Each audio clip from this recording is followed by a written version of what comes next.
오늘 우리에게 주신 하나님 말씀은 에스겔 3장 16절로 17절 말씀입니다.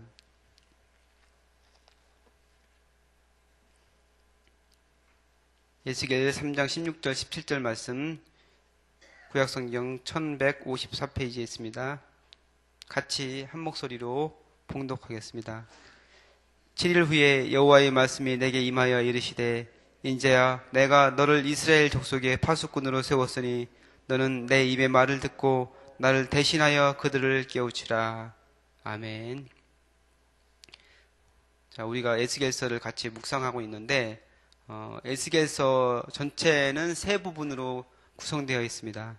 그래서 에스겔이 선지자로서 하나님께 소명을 받는 부분을 기록한 부분이 이제 서론인데 어제까지 우리가 같이 살펴본 부분 1장부터 3장 15절까지가 서론 부분이에요. 그래서 하나님이 에스겔을 선지자로서 세워주시면서 환상을 보고 또한 선지자로서 자기 자각을 하는 그런 부분들 거기가 이제 어제까지 부분이고 그 다음에 오늘 부분부터 3장 16절부터 32장까지가 전기 심판 예언에 대한 부분 그리고 33장부터 48장까지가 세 번째 부분으로 이제 이스라엘의 회복에 대한 예언 부분 이렇게 세 개의 부분은 구성이 됩니다.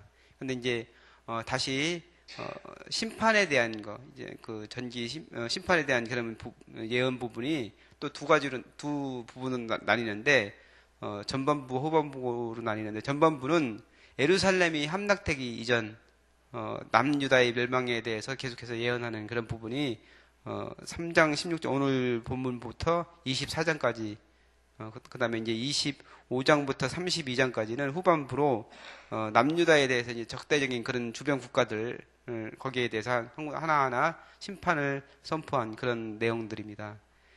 그래서 이제 오늘부터 보게 되는 3장 16절부터 이제 마지막 절까지는 그 패역한 선민 이스라엘 백성에 대해서 이제 에스겔 선지자가 파수꾼으로 하나님께서 세우셨다. 그 인물을 파수꾼의 인물을 강조하는 그런 부분입니다. 그래서 오늘 부분을 같이 살펴보겠는데 이제 어제 이제 같이 살펴본 부분을 다시 한번 되짚어 보면은 하나님께서 에스겔을 성령의 감동으로 이제 에스겔을 이제 환상 가운데 들어 올리죠. 그래서 에스겔이 보좌술에서 나는 그런 찬양 소리를 듣는 가운데 성령께서 들어 올려서 이동을 시켜주는데 이제 어디로 가느냐면은 텔아비브라는 곳으로 갑니다. 근데 텔아비브이 이제 지금 이스라엘의 수도인 텔아비브를 얘기하는 것이 아니고 이제 바벨론에 있는 어떤 지역 거기를 얘기합니다. 이제 그래서 그 지역으로 가는데 이제 들어 올려지는 그 순간에 에스겔이 그 마음이 어땠느냐? 성령의 감동으로 두려움과 분노를 느꼈다 이렇게 표현을 하고 있었거든요. 그래서 왜 두려움을 느꼈느냐? 자기와 같은 사람, 내가 이 사명을 어떻게 감당할 수 있을까 하는 그런 두려움, 부족한 사람이 하나님께서 주신 사명을 어떻게 감당할 수 있겠는가 하는 그런 두려운 마음이 있었을 거예요. 그리고 또 분노를 느꼈다는 것은 이스라엘 백성, 그러니까 유다 백성이 죄를 범함으로 말미암아 하나님의 분노, 하나님의 진노가 이제 임한 것에 대해서 이제 같은 마음을 하나님의 마음을 이제 느끼게 된 것이죠. 그래서 하나님의 말씀을 받을 때 그 마음으로 받고 귀로 들으라 이렇게 얘기를 했었는데 그러니까 성령께서 이제 에스겔을 감동시켜 주니까 그런 하나님의 마음이 느껴진 거예요. 그 하나님의 말씀을 받게 되면서 그 마음 가운데 하나님께서 느끼는 그 분노와 그런 것들이 느껴졌는데 그러니까 패역한 이스라엘 백성 그 백성의 죄에 대해서 그런 분노를 느끼게 된 것이죠.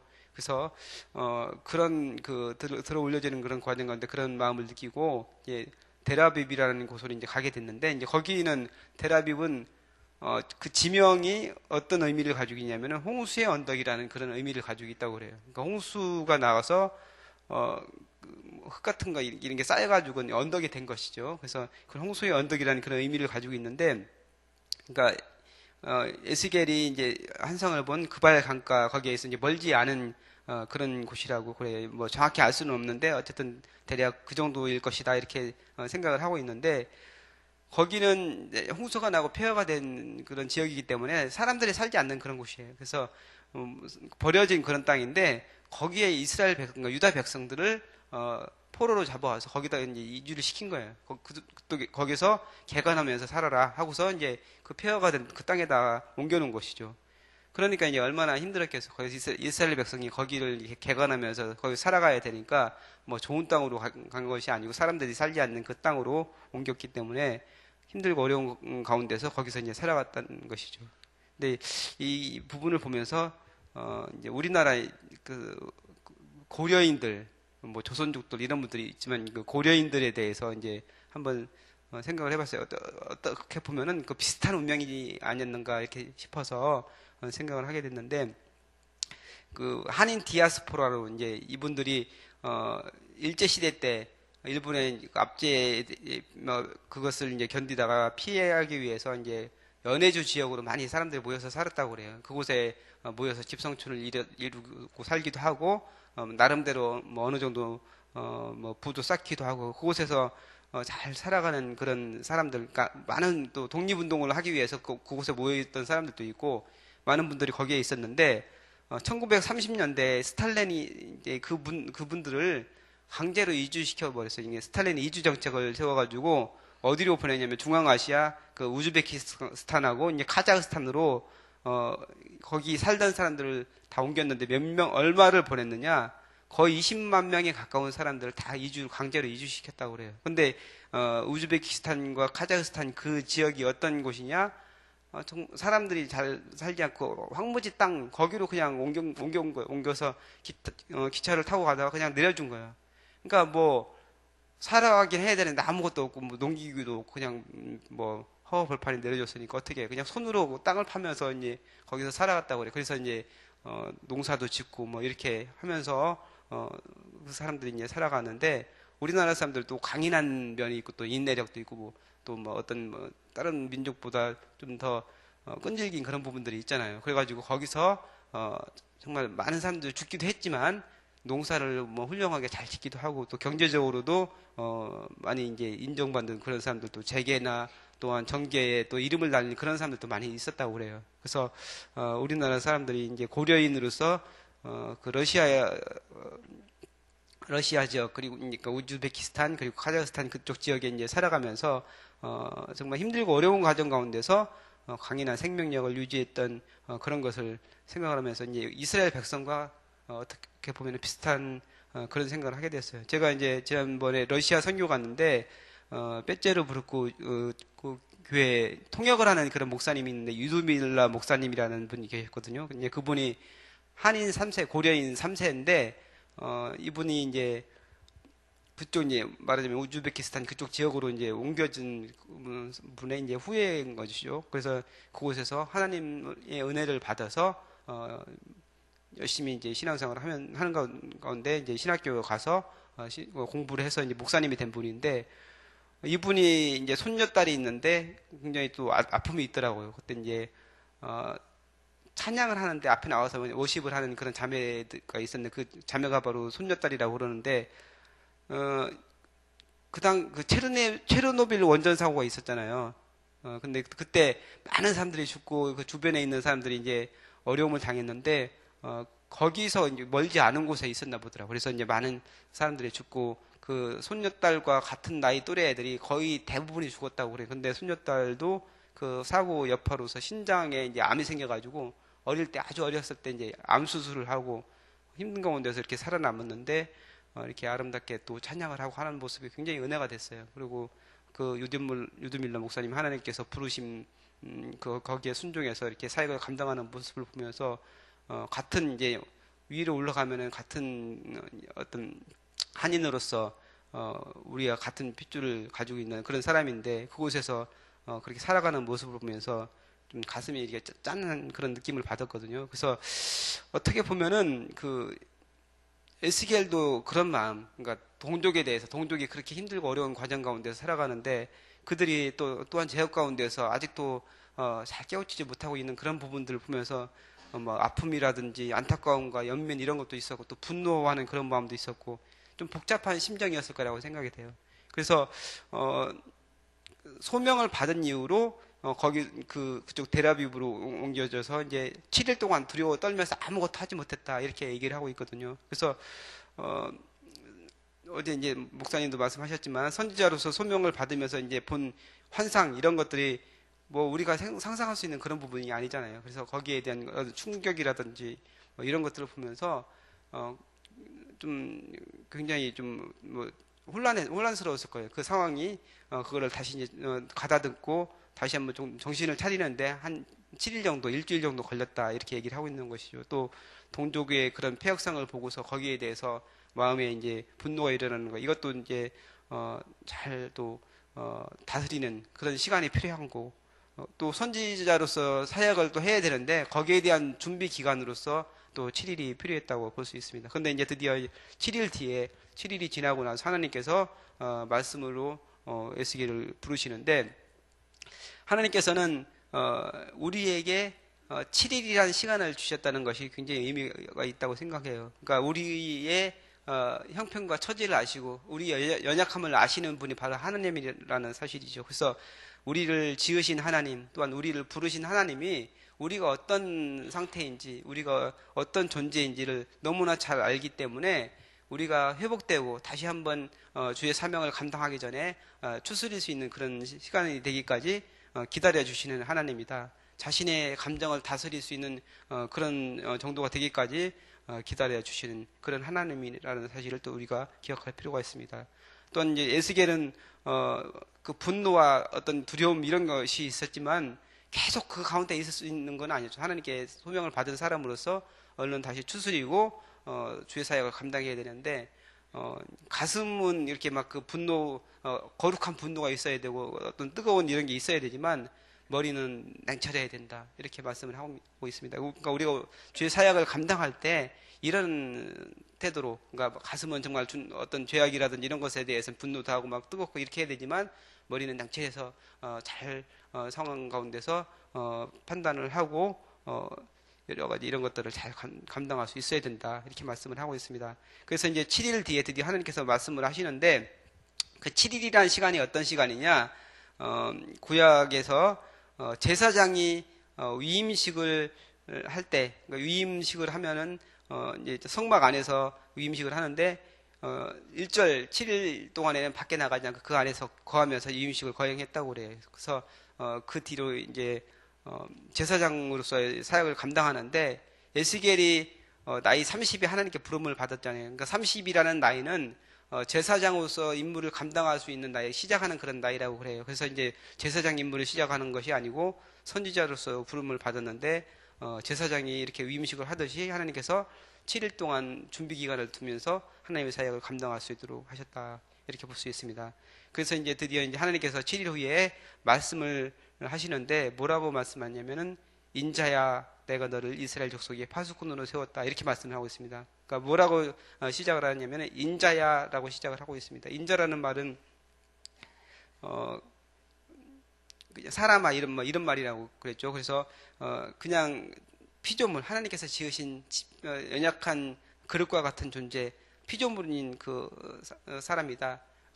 그래서 에스겔 내가 너를 불러서 쓰지만 네가 뭐 대단한 존재 이런 것이 아니고 연약한 존재로서 하나님의 은혜를 받아야 될 인간이다 이렇게 얘기를 하고 있는 거예요. 그래서 질그릇 같은 그런 피조물이지만 하나님께서 에스겔을 불러 써 주시는데 내가 철저히 하나님을 의지해라. 하나님을 의지하면서 사역을 감당해야 된다. 그런 의미로서 인자야 부르시는 거예요.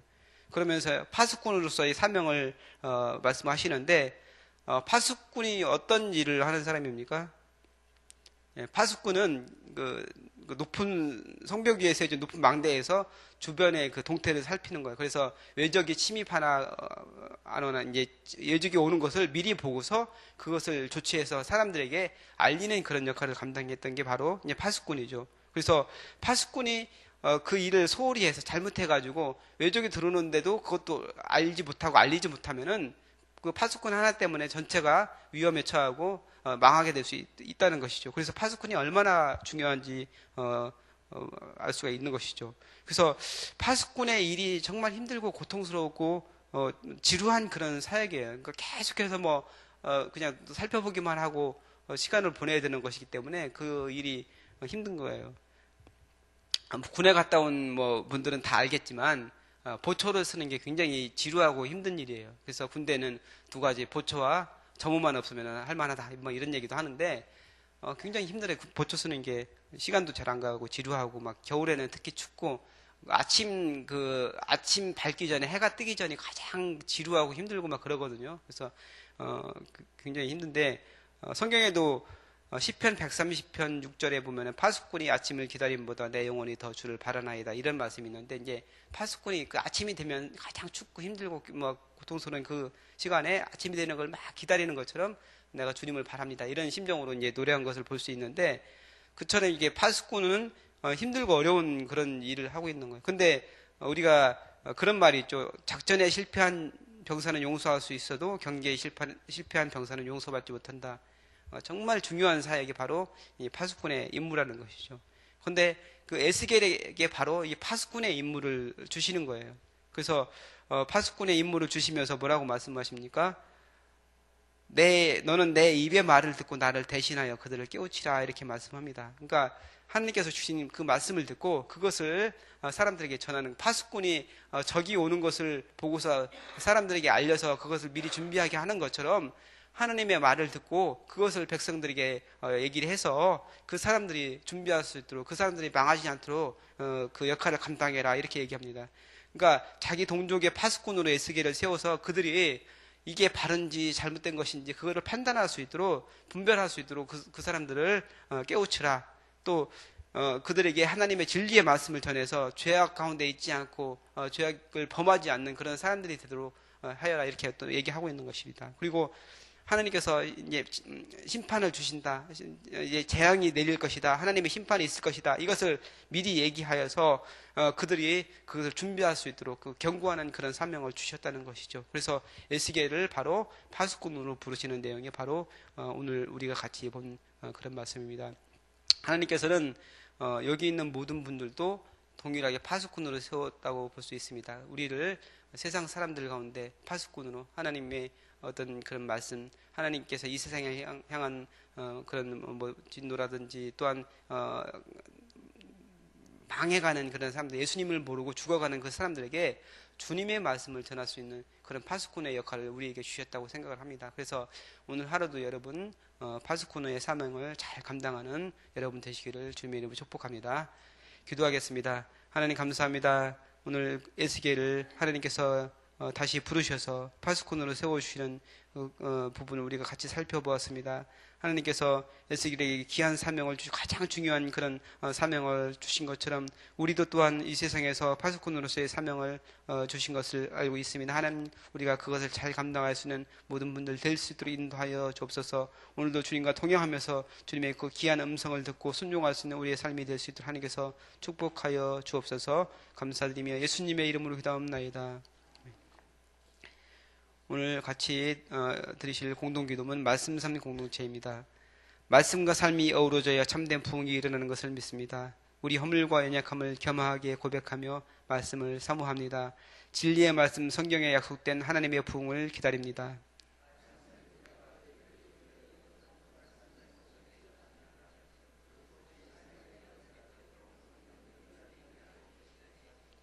삼위일체 하나님의 임재와 현존으로 사랑의 음성을 들려주옵소서. 주님, 우리 공동체의 비전을 굳센 믿음으로 거듭하여 선포합니다.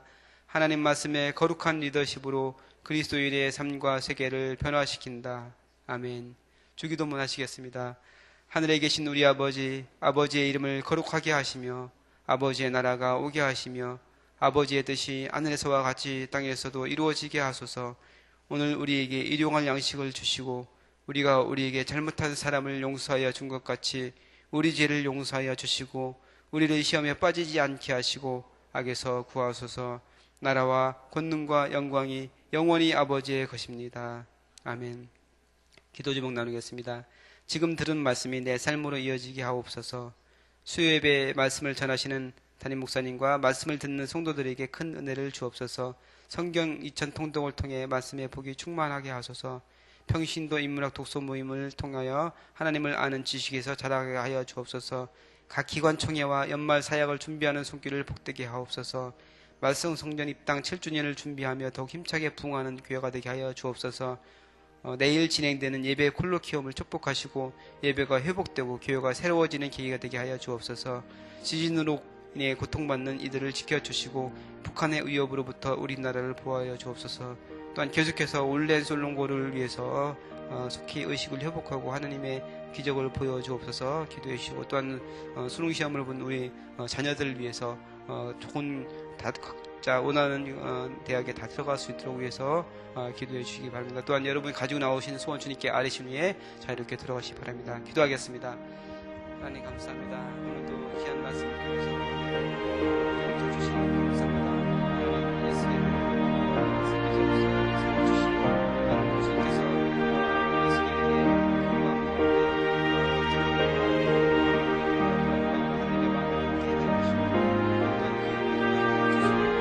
교회 주의 사역을 감당할 수 있는 귀한 하나님의